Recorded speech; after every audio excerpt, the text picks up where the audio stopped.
El presidente de Estados Unidos, Donald Trump, aseguró el día sábado que había decidido suspender un ataque contra Irán al considerar que los parámetros de un acuerdo ya habían comenzado a tomar forma tras las gestiones diplomáticas de varios actores regionales. Esto mientras el portavoz de la Cancillería de Irán, Ismail Baqai, afirmó que Teherán no cederá ante las amenazas o presiones de Estados Unidos y que responderá a cualquier acto de provocación. Baqai sobre todo descartó que la situación en el estrecho de Hormuz vuelva a las condiciones previas a las agresiones de Estados Unidos a Israel contra el país persa, y por su parte el presidente de Irán, Masoud Pezeshkian, ha descrito el memorando de entendimiento de Islamabad firmado con Estados Unidos como el futuro centro de gravedad de la política exterior iraní. Según los resultados de la encuesta continua en línea de Civiqs publicada este domingo, esto ha revelado que el índice de aprobación neto del mandatario norteamericano se ha vuelto negativo en 11 estados. Bueno, lo revisamos todo hoy en Detrás de la Razón. Les saluda Osvaldo Canales. Bienvenidos. Bien, una de las cosas que sí ha quedado claro en el último tiempo es la postura, en este caso, de Irán. Dicen que el interés de Irán sobre el estrecho de Hormuz está siendo abordado de forma conjunta con Omán, que son los países que claramente comparten el derecho territorial. Irán asegura que no habrá cambios a menos que cesen las agresiones contra su propio territorio. Esto, sin duda, ha sido parte de la discusión de este fin de semana, de las recientes horas, y obviamente está en la puerta de todas las discusiones a nivel internacional. Bien, comenzamos con el programa, vamos de inmediato a revisar quiénes nos acompañan en esta oportunidad.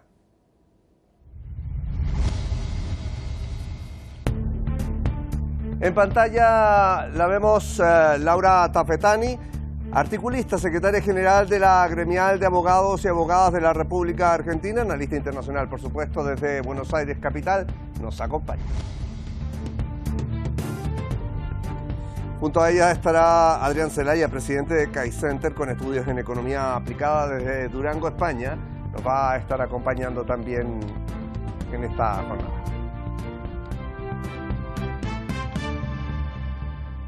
Bien, me queda saludarlos en directo, ya los tenemos acá en nuestro gol, así que muchísimas gracias. Laura Tafetani, ¿cómo estás? Gracias por contestar nuestra llamada.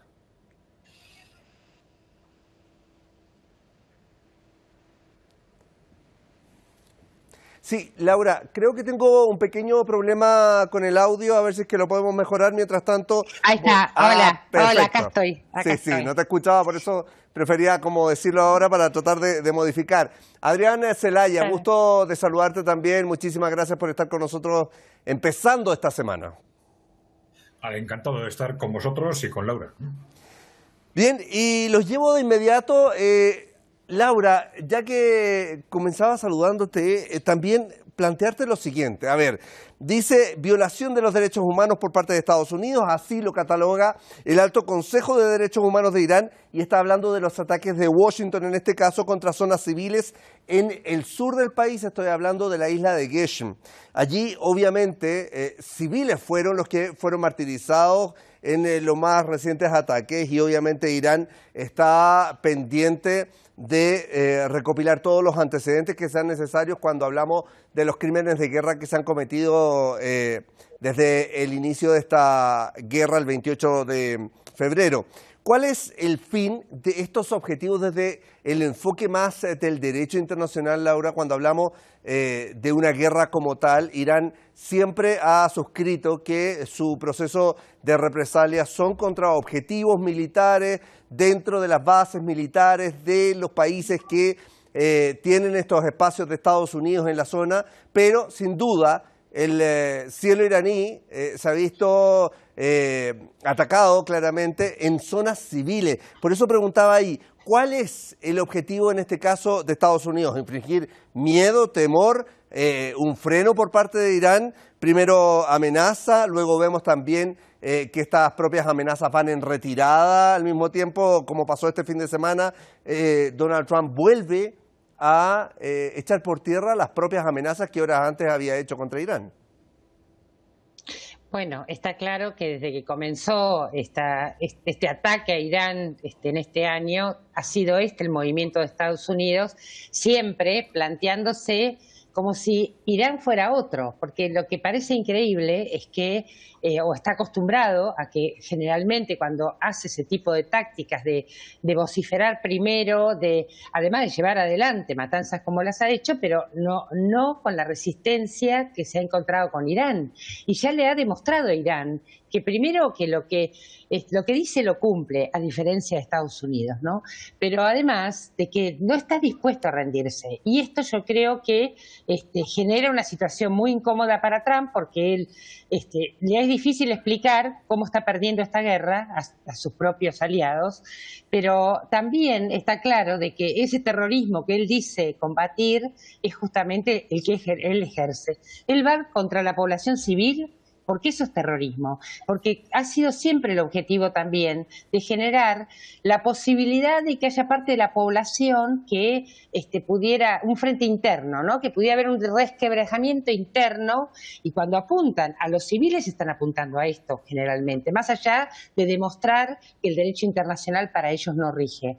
Pero lo cierto es que lo que intentan es un desgaste hacia la población y también generar terror de que justamente al no haber reglas, al ser cualquiera el blanco de esta gente, bueno, genere una situación interna. Pero también Irán ha demostrado que esto no es posible. Ya lo intentaron, inclusive generando situaciones internas y conflictos con mercenarios guiados por los sionistas y también salió mal. Entonces, lo real es que yo creo que tiene que ver, el objetivo civil tiene que ver con esas dos cuestiones. Una, volver a poner sobre el tablero de que para ellos no hay reglas, para ellos no hay derecho internacional. El derecho internacional es el que está armando y a través del Consejo de la Paz, o el que quiera armar, pero no los viejos mecanismos y menos los convenios de Ginebra. Y por el otro lado, generar terror en la población iraní. Bueno, y de hecho, Laura, cuando hablamos de generar terror, esta fue la misma dinámica que se aplicó, por ejemplo, cuando hablamos del genocidio en Gaza, de lo que se intentó también hacer allí en el Líbano con estos ataques de tierra quemada, que es destruir todo para, si bien no matar a toda la población, prohibirlo, evitarle la posibilidad de que puedan volver a sus zonas, a sus viviendas, a sus residencias. Eso es tierra quemada, y allí esto también estuvo en la dinámica. Bueno, y hemos visto cómo pasó con Irán, con ataques a universidades, escuelas, laboratorios. Bueno, eso me sigue. Quiero ir con Adrián. Adrián, en este caso, Irán mantiene los diálogos, en este caso con Omán, respecto del estrecho de Hormuz, pero se niega a unos diálogos puntualmente con Estados Unidos mientras no cambie esta política, esta dinámica de estar atacando mientras se están desarrollando los diálogos propiamente tal. ¿Qué representa estos diálogos de Irán con Omán y cerrando la puerta por el momento a Washington para el propio Estados Unidos? ¿Cuál es el punto de la lectura que tiene que hacer en este caso la Casa Blanca, que tanto le preocupa esta vía marítima? Sí, yo creo que es un movimiento muy interesante y coherente por parte de Irán, en la medida en que es una reafirmación de que al final el control del estrecho de Hormuz debe quedar en la región, y que Washington no debe participar en el mismo. Es también una reafirmación de algo que ha dicho el propio presidente Pezeshkian, ¿no? Que al final el memorándum de Islamabad, aquel memorándum de entendimiento que firmaron las dos partes, pues debe ser probablemente el marco de referencia al que Estados Unidos, de una forma o de otra, va a tener que volver en algún momento. Y una parte fundamental dentro de ese memorándum de entendimiento, dentro de ese memorándum de Islamabad, era sin duda el control del estrecho de Hormuz, algo que se le reconocía expresamente a Teherán, a Irán.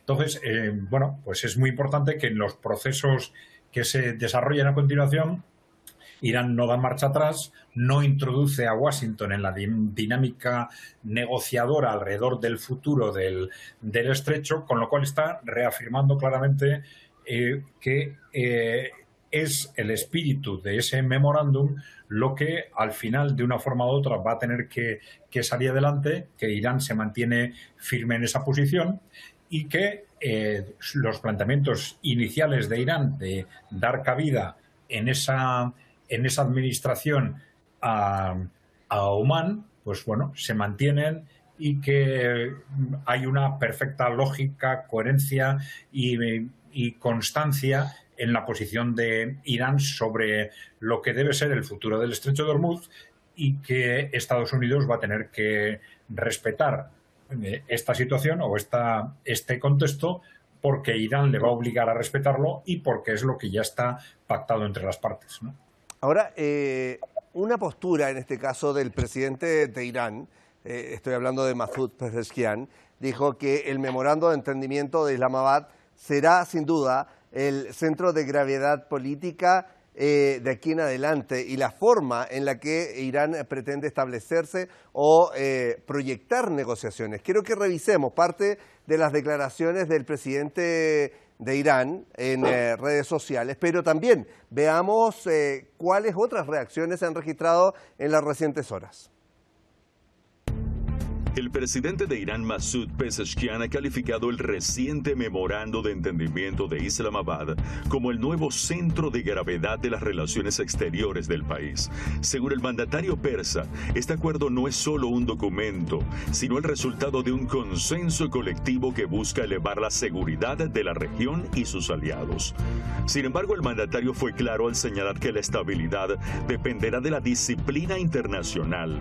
El gobierno iraní exigirá que sus enemigos cumplan estrictamente con lo pactado. En un tono de máxima alerta, el ministro de Defensa en funciones de Irán, el general de brigada Majid Ibn Reza, ha respondido a las maniobras de presión externa.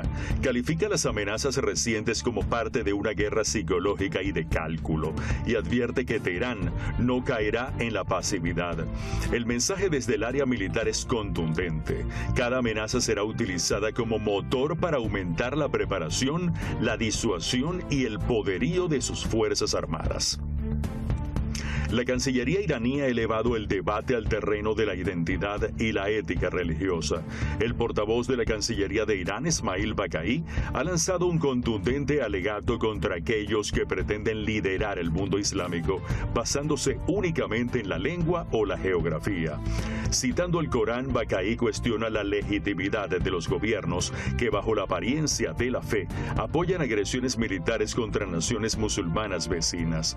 Para Teherán, el verdadero estándar no es el idioma, sino la rectitud y el respeto a los derechos de vecindad. Bien, ahí teníamos parte de lo que Irán establece como sus propias líneas rojas para negociar de aquí en adelante. Laura, ahí veíamos también reacciones del portavoz de la Cancillería y el propio Ismail Baqai ha señalado cuando se le preguntó ¿qué es lo que hay que tener en cuenta? Si la firme postura de Irán o también la mediación de Arabia Saudí frente a estos ataques que finalmente no se produjeron por parte de Estados Unidos durante este fin de semana.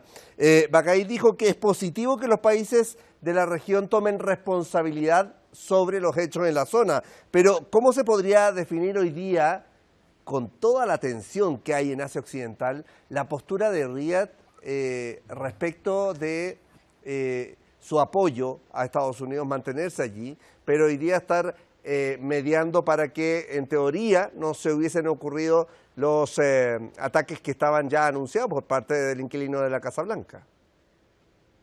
Bueno, está claro que la postura de Riad tiene que ver más que nada con una cuestión de supervivencia, porque está claro que ya Irán ha sido claro que todos los aliados que presten colaboración con Estados Unidos sufrirán las consecuencias, como lo viene siendo. Y además eso fue, uno lo mira, lo dice así con esta naturalidad, pero de verdad que fue un cambio radical, digamos, en Asia Occidental, el hecho de que se pudieran atacar las bases estadounidenses que estaban en la zona y que eso demostró que está en capacidad para hacerlo. Entonces son las dos cosas, digamos, en realidad lo que ha garantizado que por ahora no lleve adelante un ataque masivo como el que planteó. Hay que ver si está en condiciones de hacerlo, pero si pudiera, tampoco, porque las condiciones en la cuestión tanto de económica como también regional no están dadas para que pueda llevar adelante algo así, porque saben, sus socios regionales saben que serán los primeros en perder en esa guerra, ¿no? Entonces esto, lo que hace Riad es tratar de lograr un equilibrio ahí geopolítico para sus propios intereses, pero sabiendo que si hay una escalada mayor será uno de los primeros lugares que será prácticamente, digamos, atacado por las fuerzas iraníes con toda la razón frente a la defensa que deben hacer en esta guerra, ¿no? Entonces creo que es eso fundamentalmente, y obviamente que Irán, que está en condiciones de poder de atacar cada vez que es atacado, de que esta guerra que ha convertido en simétrico algo asimétrico, ¿no? Y eso es algo que pesa muchísimo para Estados Unidos y su geopolítica, ¿no? Bueno, y de hecho, hablando de temas de ataques en lo más reciente, y por eso te preguntaba también por este rol y este papel de Arabia Saudí, porque no hay que olvidar lo que ocurrió también en los ataques allí en Irak. Hace un par de días en conjunto con el propio Estados Unidos. Allí está nuestra corresponsal, Samaneh Chui, de hecho se encuentra en Karbala. Quiero que me acompañen para tomar contacto con ella, porque hasta el momento es ella la que ha estado desde primera persona viendo toda esta ruta. Son 80 kilómetros los que separan la ciudad santa de Nayaf de la ciudad santa de Karbala, donde puntualmente el día de mañana se concentra de lleno toda esta cantidad de personas, millones de personas que están formando parte de la mayor peregrinación a nivel mundial en términos religiosos. Voy a tomar contacto con Samaneh Chui para después seguir con el análisis. Samaneh, gusto de saludarte. Entendemos que ya estás en Karbala, que has hecho todo el recorrido. Te escuchamos respecto de cómo se ha estado dando este proceso de peregrinación 2026.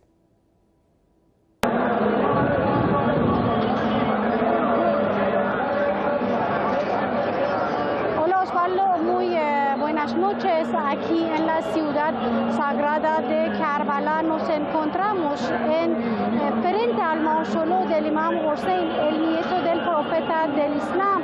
Como estamos viendo en la imagen, son cientos de miles de peregrinos que han llegado de varias ciudades de Irak y también de varios países, lo que está demostrando la importancia de participar en esta ceremonia para estos fieles. Pero a lo largo también del camino y en las rutas principales que llegan especialmente al mausoleo del Imam Hussein, vemos diversos puestos de control para mantener la seguridad de los peregrinos. Es una colaboración perfecta entre las fuerzas de seguridad iraquíes como también otras autoridades que se encargan de garantizar el bienestar, el flujo de esta población en estas calles. Incluso hasta los callejones de este barrio están llenas de peregrinos que tratan de llegar a este ambiente que, bueno, como estamos viendo, a este lado se encuentra el mausoleo de Hazrat Abbas, conocido como el hermano del Imam Hussein. Sobre el número de participantes, por lo que yo he visto en comparación con los años anteriores, y aún falta al día de Arbaín, un día es mucho más amplio que el año anterior. Las autoridades iraquíes habían anunciado que el número de participantes el año anterior fue cerca de 22 millones de peregrinos, de los cuales más de 30 millones eran iraníes. Este año todavía no hemos tenido la información oficial. Siempre cuando termina la ceremonia, las autoridades iraquíes van a anunciar las estadísticas, pero lo que estamos viendo es mucho más a pesar de todos los peligros que puede presentar Estados Unidos, el régimen israelí y sus asociados de países de ciertos gobiernos árabes contra los peregrinos, pero ellos no tienen miedo y dicen que esta unidad es lo que da miedo a los enemigos. Por lo que estamos viendo aquí es una epopeya que están registrando los fieles de cualquier secta religiosa, que incluso ya de los no musulmanes también, porque los valores de derechos humanos, los valores de la lucha contra la injusticia y por la justicia en este mundo es compartido por todas las personas que buscan la libertad en este mundo. Gracias, Samaneca Chuy. La tenemos allí a nuestro contacto, nuestra compañera y corresponsal en Karbala, que sin duda nos da pie para seguir profundizando en este análisis el día de hoy. Estamos con Laura Tafetani desde Buenos Aires, Argentina, y también con Adrián Celaya desde Durango, España. Adrián, veíamos allí, se habla, siempre es una concentración de millones de personas. El año pasado se estipuló en 22 millones, este año podría ser mayor. La concentración, ya hemos visto ataques que ocurrieron los primeros días de la peregrinación allí en la frontera entre Irán e Irak. En esa primera oportunidad hubo 2 muertos y 11 heridos. Luego hubo varios puntos que fueron atacados y en este caso participa Estados Unidos con Arabia Saudí.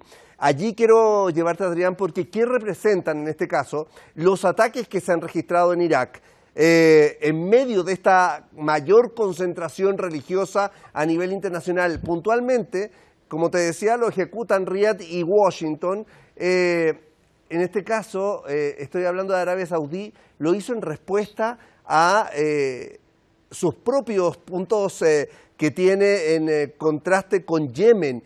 ¿Qué pasa aquí, Adrián, cuando se empiezan a encender más puntos calientes en Asia Occidental, donde al mismo tiempo se mezcla una actividad que es civil, religiosa y tan multitudinaria, con actos de represalia, con ataques, con muerte también de civiles y mucho más? Sí, vamos a ver. Esto responde probablemente a una situación estratégica tremendamente difícil por parte de los dos países que han intervenido en esta agresión, tanto Estados Unidos como Arabia Saudita, ¿no? Bueno, Estados Unidos tiene una auténtica encrucijada histórica en este momento en relación con la guerra contra Irán, pero ya hablaremos más tarde de esto seguramente. Pero en el caso de Arabia Saudita sucede algo similar. Las monarquías del Golfo son sistemas de gobierno tremendamente inestables, están configurados con una estructura oligárquica, con porcentajes amplísimos de la población privados de derechos, y saben que se han ido manteniendo gracias a unas aportaciones constantes de recursos por parte del sistema energético, del petróleo fundamentalmente, el petróleo y el gas, ¿no? El riesgo de corte de estos suministros o cualquier otra disrupción económica importante puede suponer una amenaza de una desestabilización inmediata en estos países. Arabia Saudí está en este sentido en una situación tremendamente difícil porque sus compromisos con Estados Unidos le impiden distanciarse de las estrategias de este país, aunque de alguna forma más bien ha repetido y ha transmitido de forma repetida que la estrategia de Estados Unidos que no tiene sentido, que los ataques contra Irán van a generar más problemas que otra cosa, y que no hay una estrategia real de victoria y de salida adelante por parte de Estados Unidos, que ha sido un gran aliado histórico de Arabia Saudita. Sin embargo, ante esa situación tan difícil en la que Arabia Saudí, por no poder despegarse de Washington, está adquiriendo responsabilidades y riesgos crecientes en este conflicto, pues buscan puntos en los que puedan de alguna forma responder o presionar a Irán, al eje de la resistencia, a los aliados de Irán de alguna forma, o de Yemen en este caso, como han dicho expresamente.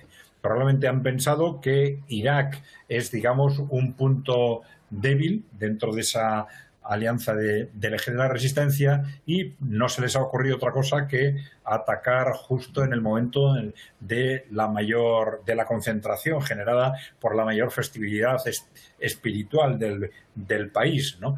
Algo que igual ellos han pensado que iba a generar, que podía generar temor, podía transmitir, digamos, una sensación de fuerza por parte de Arabia Saudí o de Washington, pero claro, ante algo tan bárbaro y tan disparatado, es muy posible que la reacción popular sea exactamente la contraria, ¿no? Sea una reacción de indignación no solo frente a Estados Unidos, sino también frente a Arabia Saudita por adoptar esta bárbara posición, y que en lugar de reforzar su posicionamiento, pues lo haga cada vez más difícil.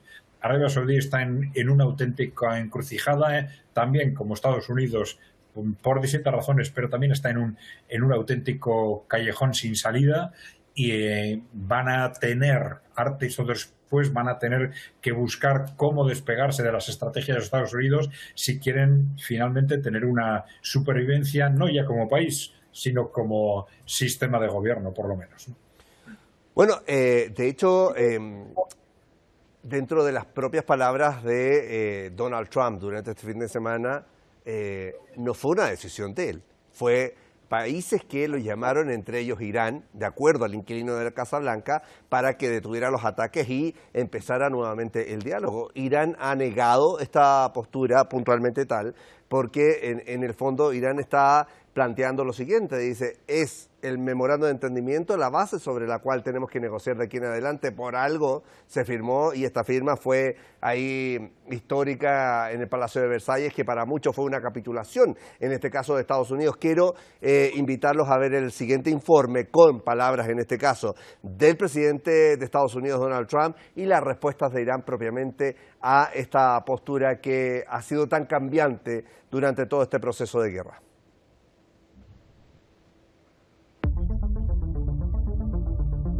En medio de una creciente tensión en Asia Occidental, la administración de Donald Trump intenta proyectar una imagen de control que choca con la realidad, mientras Washington afirma que busca una negociación y alega haber cancelado ataques bajo supuestas peticiones de aliados y de la propia Irán. La realidad diplomática cuenta una historia muy distinta.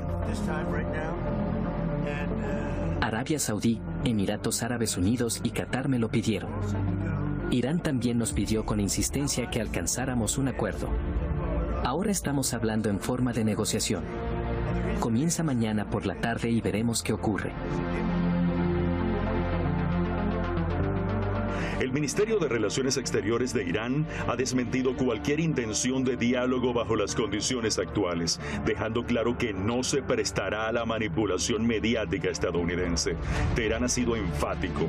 Washington es el único responsable de la desestabilización en la región y de las acciones de sus aliados cómplices. Cualquier acción hostil por parte de Estados Unidos o Israel, o cualquier participación o cooperación de países de la región en tales acciones, recibirá una respuesta decisiva y proporcionada por parte de las poderosas Fuerzas Armadas de Irán. La disuasión iraní ha cambiado las reglas del juego. Voces regionales, como las del movimiento Ansarollah de Yemen, señalan que el lenguaje de paz de Trump no es una elección, sino una necesidad ante la imposibilidad de enfrentar las capacidades militares iraníes.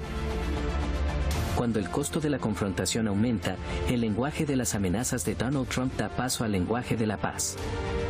Mientras tanto, en territorios ocupados surgieron nuevas señales de tensión interna. El ministro de Asuntos Militares del régimen sionista Israel Katz anunció la destitución del comandante del Mando Central del Ejército, Avi Blud. El general debe tener en cuenta nuestra política, aunque la autoridad le corresponda a él. La diplomacia iraní ha dejado un mensaje claro a Europa. No se permitirá que el territorio de terceros sea utilizado para agresiones contra Irán. Una postura firme que resuena con fuerza en un momento donde el apoyo interno a Trump colapsa en Estados Unidos. Encuestas recientes muestran que su aprobación ha caído drásticamente en estados clave, complicando su panorama político y reflejando el descontento ante una política exterior errática que solo ha logrado profundizar profundizar el aislamiento de Washington. Bien, una de las cosas más complejas que le toca enfrentar sin duda a Donald Trump en estos días es la crítica a nivel interno, porque recordemos que también está enfrentando este camino para las elecciones de medio término. Laura, voy rápido contigo en este punto. ¿Qué pasa con el presidente de Estados Unidos, Donald Trump, y estos cambios de discurso? A ver, un antecedente, el senador estadounidense Mark Kelly afirmó que el mandatario se encuentra en un callejón sin salida, esto debido al enfoque que ha tenido durante todo este tiempo hacia Irán. ¿Qué pasa con Donald Trump hoy día? ¿Está en este callejón sin salida? Y sí, porque, digamos, pensemos en las promesas de Trump al momento de asumir en este periodo en el cual era América primero, era que iba a realmente haber un bienestar para la población y demás, cuestión que todo lo contrario, se metió en esta guerra, trajo consecuencias muy graves en materia económica y energética, o sea que la crisis se profundizó, no es que, está bien que nosotros podemos hacer el análisis de que cada vez que entra en crisis, digamos, Estados Unidos termina en guerra, ¿no? Es la forma que tiene de salir, pero el problema es que esta fórmula no le sirvió ahora. Con Irán no le sirvió y con el eje de resistencia menos. Y esto es lo que provoca que un descontento muy grande, las encuestas lo que vienen diciendo dentro de Estados Unidos, que va muy mal posicionado hacia las elecciones de medio término, y la apreciación de Mark Kelly, que Mark Kelly no es cualquier persona, porque es una persona entendida además, porque fue parte del ejército de Estados Unidos y es astronauta y tiene conocimientos para opinar, y es lo que plantea que Donald Trump justamente ingresó a la guerra sin tener una salida pensada, y esto provoca que ahora va y viene porque no sabe por dónde puede quedar, digamos, mínimamente bien parado frente a esta guerra, ¿no? Ahora, Estados Unidos, Adrián, ha hipotecado gran parte de su arsenal misilístico durante toda esta guerra. Esto lo informan los propios medios norteamericanos con fuentes que citan al Pentágono. ¿Qué buscó Donald Trump desde tu punto de vista? Porque existe conciencia del escenario actual que enfrenta el propio inquilino de la Casa Blanca. Si los datos no son los que hemos manejado, entonces nos estaría mintiendo toda la prensa norteamericana, porque The Washington Post, The New York Times, la CNN, NBC, todos han llegado al mismo punto. Y es que se habla que el arsenal misilístico le costaría 5 años tal vez en recuperarlo. Todo lo que ha gastado, estamos hablando de los misiles Patriot, del sistema THAAD. Todo esto está invertido literalmente en guerra, se ha gastado un tercio, o sea, le quedaría un tercio de uno y la mitad de los otros. ¿Qué pasa con esto en este caso, Adrián?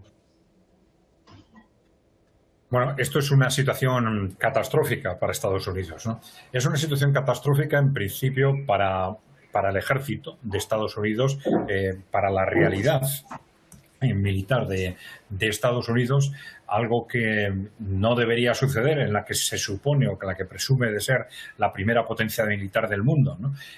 Pero es una potencia que se ha estado desgastando aceleradamente durante los años de guerra en Ucrania, no al nivel en el que se han desgastado sus arsenales los países europeos de la OTAN, pero sí a un nivel significativo, y que nos ha demostrado, una situación que nos ha demostrado que los países de la OTAN no estaban acostumbrados a guerras de gran intensidad. Es decir, llevaban muchos años combatiendo contra países en desarrollo con recursos escasos, contra guerrillas, ¿no?, contra ejércitos irregulares, pero se han encontrado primero en Ucrania y luego en Irán con guerras contra países de primer nivel tecnológico, en guerras de alta intensidad, como digo, que están desgastando los arsenales de la OTAN en general a unos niveles acelerados. Esto era algo que curiosamente era previsible en el momento en el que Donald Trump se lanza a la guerra contra Irán, y por eso nosotros dijimos que teníamos una cuestión pendiente en entender cómo, a pesar de todos los análisis de los analistas internacionales, pero también de sus propios asesores en contra de lanzarse a esta guerra, el gobierno de Estados Unidos finalmente toma esa decisión, porque al final ha sucedido lo que era previsible, teniendo en cuenta la capacidad de respuesta de Irán y teniendo en cuenta las limitaciones de la capacidad, objetivas de la capacidad de Estados Unidos. Pero esto, además de un desastre para el ejército de Estados Unidos, es un desastre de imagen. Como digo, esta imagen de que se diga de una forma tan clara, tan evidente, por parte de los medios de comunicación, por parte de representantes del gobierno y del ejército que están transmitiendo esta información de forma continua, el que Estados Unidos, después de haber lanzado una guerra tan disparatada, de pronto tenga que reconocer que no tiene misiles suficientes para continuarla, es algo realmente impresionante y destructivo para la imagen de Estados Unidos, ¿no? Bien, al final estamos en un contexto que acelera y profundiza en esa auténtica encrucijada en la que se encuentra, como habéis comentado con mi compañera, en la que se encuentra Estados Unidos, una vez que queda claro que tienen perdida la guerra contra Irán. Tienen perdida la guerra contra Irán, pero no son capaces de reconocerlo. Lo reconocieron de alguna forma con el memorándum de entendimiento, que efectivamente, como habéis dicho, es una forma de rendición sin decir que hay una rendición, pero es simplemente una respuesta a la realidad objetiva de lo que estaba sucediendo en el campo de batalla. Estados Unidos, los líderes militares, por lo menos en el frente, saben perfectamente que esto es así. El gobierno no quiere reconocerlo, sobre todo el establishment norteamericano no quiere reconocerlo porque saben lo que esto significa, que ese memorándum de entendimiento significa la pérdida de Oriente Medio, significa que Estados Unidos va a tener que salir de Oriente Medio y un cambio radical en la relación de fuerzas dentro de una región fundamental dentro del contexto global. Y frente a ese reto histórico, las resistencias del establishment norteamericano y también arrastrado por ese establishment norteamericano e israelí, pues las resistencias del propio gobierno están siendo tremendas, pero ellos saben que, y esto se va a ver durante las próximas semanas y meses, vamos a ver si antes o después de las elecciones, pues saben los interlocutores y los militares del ejército de Estados Unidos que esto no tiene salida y que al revés, cuanto más tiempo pasa, más evidente va a ser la incapacidad de Estados Unidos de hacer frente militarmente a Irán y, por lo tanto, la necesidad de volver a un marco de negociación definido por el memorándum de Islamabad o por algo muy similar. A ver, y de hecho, para muchos hoy día la situación es tan compleja, pensando en las elecciones de medio término, que incluso así ganara Donald Trump, estaría obligado a seguir con esta confrontación para no caer en esta derrota. Y si pierde, bueno, la situación aún se le empeora más en el mediano plazo. Voy con Laura. Laura, la disuasión iraní, en este caso, ha cambiado las reglas del juego. Voces regionales como, por ejemplo, el movimiento Ansarullah de Yemen señalan que el lenguaje de paz de Trump no es una elección, sino una necesidad ante la imposibilidad, en este caso, de enfrentar las capacidades militares iraníes. ¿Cómo ves tú hoy día la resistencia? Aquí hay cartas que literalmente aún no se han jugado, como por ejemplo el cierre del estrecho de Bab el-Mandeb. El estrecho de Hormuz por mucho tiempo fue una herramienta que Irán no utilizó y que, dada la ofensiva en este caso de Estados Unidos a Israel, se vio obligado en este caso a decir, ok, ya, una carta, ahí está, y las consecuencias fueron devastadoras a nivel internacional. Pero hoy día también tenemos esta carta que no se ha jugado y otras más, por supuesto, como el estrecho de Bab el-Mandeb, que es sin duda otro de los puntos neurálgicos dentro de Asia Occidental.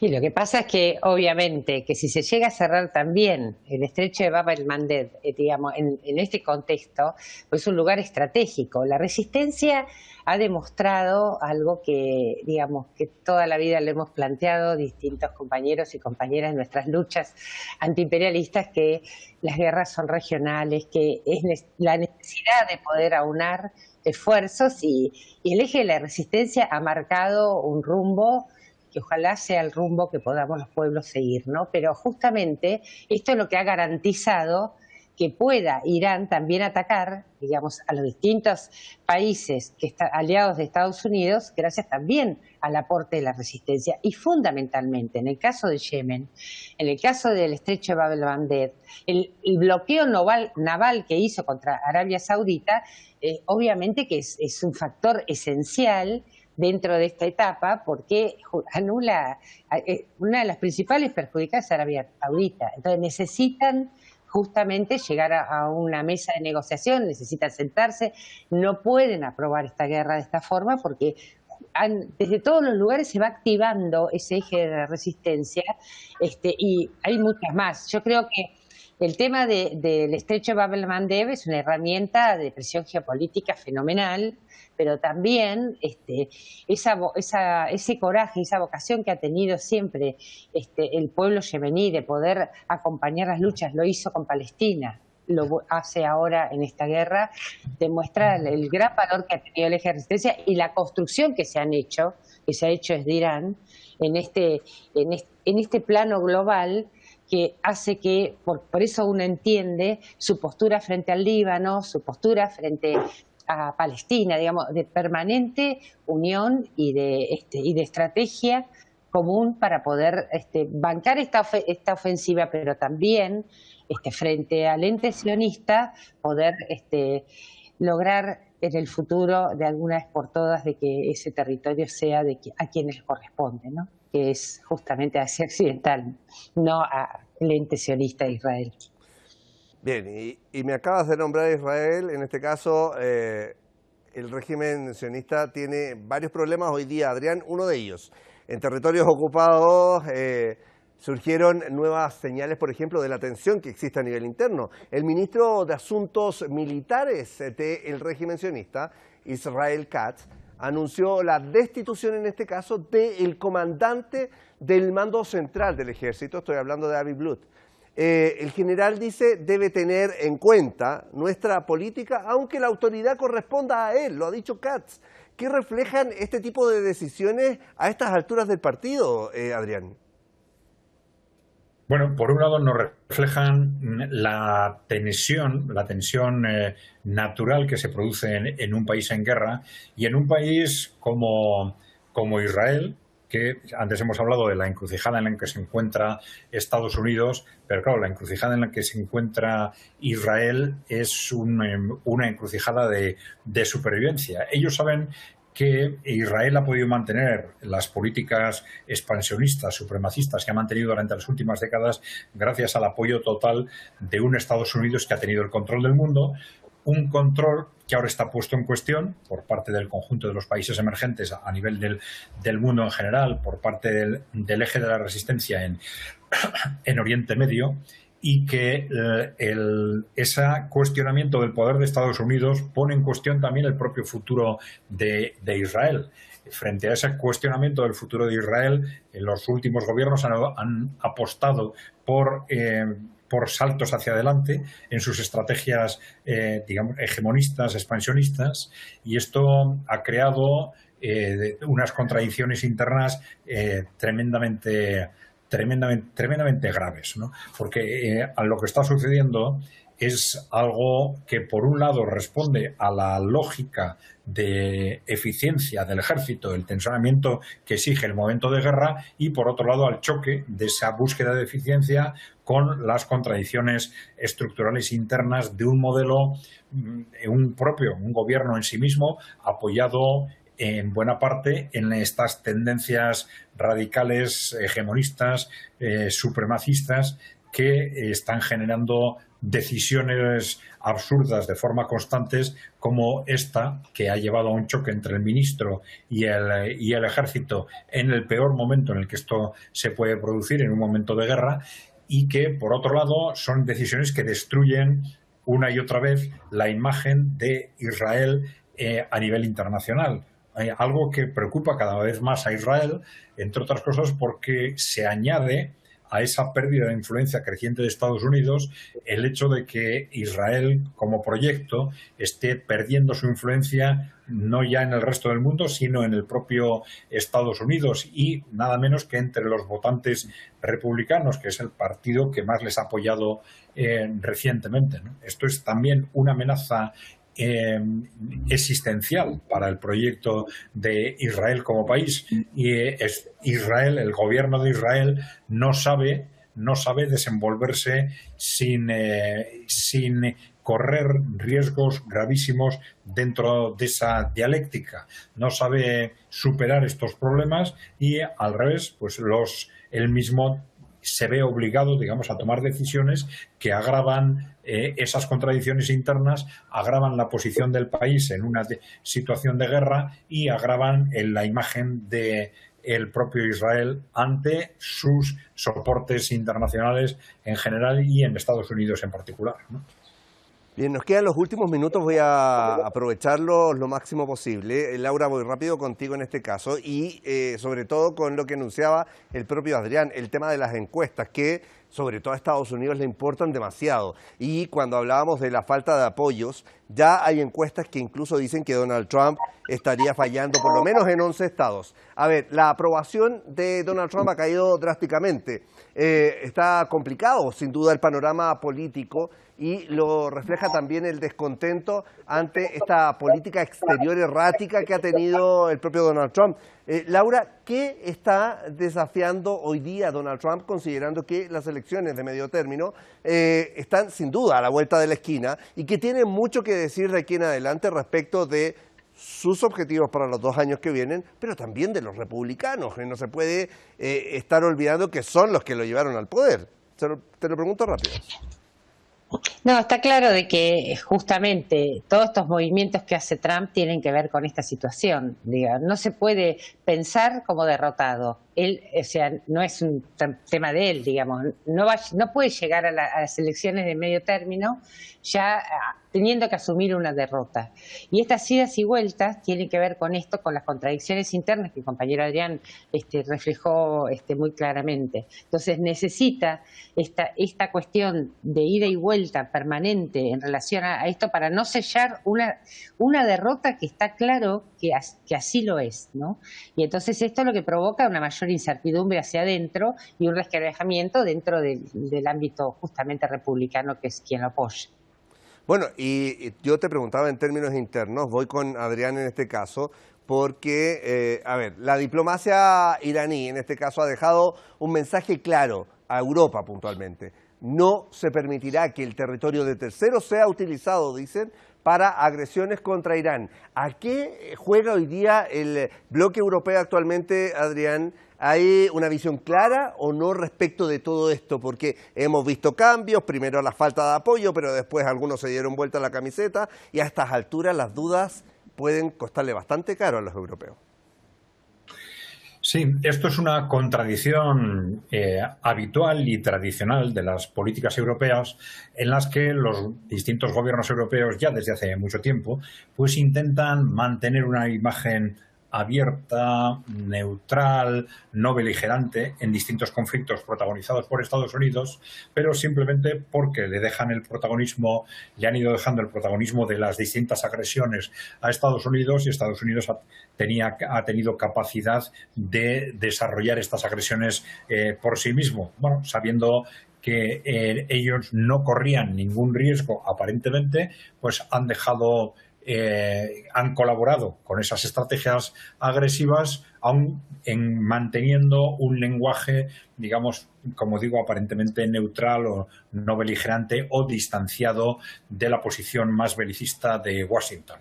Claro, lo que ocurre es que es muy posible que esta estrategia de aparente aparente lejanía de los conflictos de las potencias de Europa Occidental, pues ha llegado al límite en este momento. Un límite con el que se están encontrando tanto en caso del conflicto en Ucrania con respecto a Rusia, como en el caso del conflicto de Oriente Medio con respecto a Irán. Porque ya estamos hablando de potencias que tienen una capacidad, una dimensión y una potencia interna y militar que no tenían los sucesivos enemigos de Washington en décadas anteriores.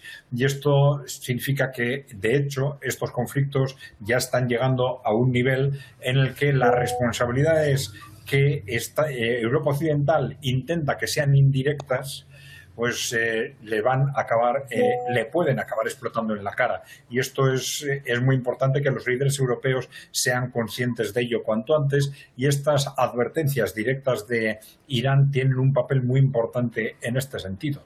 Transmitirles a los países europeos, señores, que su impunidad por el apoyo a las distintas agresiones de Washington ha terminado. Y ahora estamos hablando de potencias que no solo tienen capacidad de respuesta, sino que están dispuestas a responder a los responsables en cada caso de los ataques y de las agresiones, y esto sitúa a Europa ante la necesidad de una reflexión, de un replanteamiento interno muy serio para decidir definitivamente con quién están y con quién no están. Y si van a seguir apoyando a Washington, pues que sepan que esto va a tener sus consecuencias.